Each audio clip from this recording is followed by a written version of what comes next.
Hi guys, I'm James Hamilton from Stumpy Nubs Woodworking Journal, and today I'm going to show you how to do pocket hole joinery without spending a ton of cash.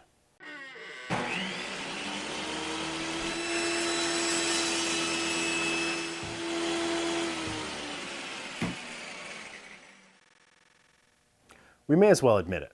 Kreg is the reigning king of pocket hole joinery. I have several of their jigs, never regretted buying them. They aren't cheap, but there's a reason. They work. So, if you plan on doing a fair amount of pocket hole joinery, save your money up and buy one of their nice jigs, like the K5. That said, I'm also a realist. I know a lot of people just don't have the disposable income for a $100 or like a $130 jig. So I'm going to show you how to save some money if you want to go that route. We'll do two different methods that don't require any special tools at all, and two more that require a bare minimum purchase. Then we'll talk about which screws you should use and why. So let's get started. This first method of boring pocket holes requires nothing special, just a couple of drill bits you probably already have. For drilling 3/4 inch thick stock, mark your hole locations about an inch from the end of the workpiece. Now I'm going to use a 3/16 drill bit. I'm going to start boring straight down, but then immediately tilt the bit backwards. I'm actually holding back a little bit so that the bit won't cut too deeply into the wood until it's angled almost as far as I can without the end of the bit skipping out of the hole and across the workpiece. Then I apply pressure until the bit pops out the end. The trick is to get the tip of the bit to emerge right in the center of the end grain. Doesn't have to be perfect, but pretty close. Practice on a couple of pieces of scrap. You'll get a feel for the proper angle to hold the drill at after a hole or two. Now that's the pilot hole. For the actual pocket, we need a 3/8 drill. Again, we start boring straight down in the same location, holding back the bit because this will want to cut aggressively and go deeply into the wood. Then we tilt the drill backwards to the same steep angle. Then we push until we go just about 1/4 inch deep with the tip of our drill bit, just enough to cover the head of the screw. That's it. You have two pocket holes ready for screwing to the mating workpieces, and you didn't need any special tools. I like the second method because it leaves less tear out around the holes. It works the same way as the last method, except instead of using a 3/8 bit for the pocket, you follow up that pilot hole with a countersink bit. You have to bore kind of deeply with the countersink, angling it backwards as you go. You want just enough of a pocket so the head of the screw will sit below the surface of the workpiece. I find this method to be a little easier because the countersink isn't as aggressive as the big drill bit is, so you're less likely to accidentally go too deep and spoil the joint. Plus, it doesn't leave as much tear out. The next method requires a bare minimum purchase.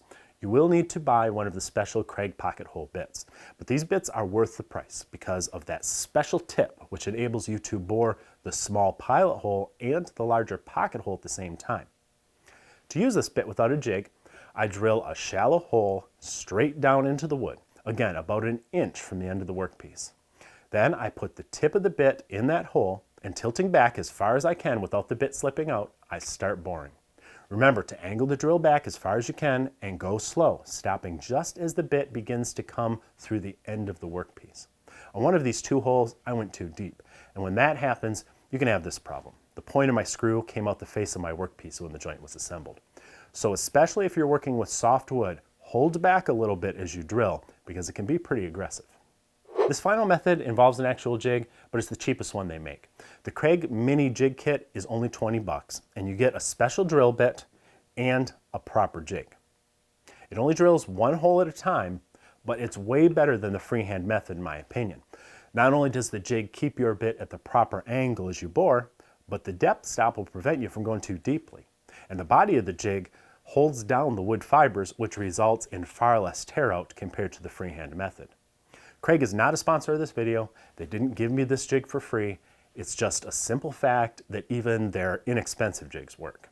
I showed you how to save on the jig cost if you must, but there's one area I really don't think you should skimp on, and that's the screws. I just recommend buying the Kreg ones.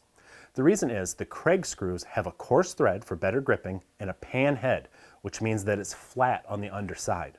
Drywall screws, which a lot of people try to use instead, aren't as strong, and they have a tapered head, which will act as a wedge when you tighten it into the wood. That's a bad thing when you're working close to the end of a workpiece. You're going to end up splitting out your hole and ruining the joint, especially on harder woods. You can use a sheet metal screw with a pan head, But the threads usually aren't as coarse, and they lack an important feature that the Kreg screws have. That's that self-tapping end. That little groove that you see in the tip of a Kreg screw works like a drill bit. It bores into the mating workpiece. That's important because your actual drill bit only bored a pilot hole in half the joint. The end of the screw has to finish the job boring into the other half of the joint when you assemble the two pieces. I like to save money as much as the next guy, but it is well worth it to just buy the Kreg screws, even if you're going to freehand the pocket holes without a jig. Check out the notes below this video for the cheapest place to buy the screws, the bits, and even the mini-jig. We'll also be making a video later this spring with some tips for using pocket hole joinery for cabinet and other types of utility construction. So hit that subscribe button below. And for more woodworking tutorials, tips, and tricks designed to make you a better woodworker, check out the latest issue of Stumpy Nubs Woodworking Journal, which you can read and subscribe to for free at stumpynubs.com. Happy pocket holing!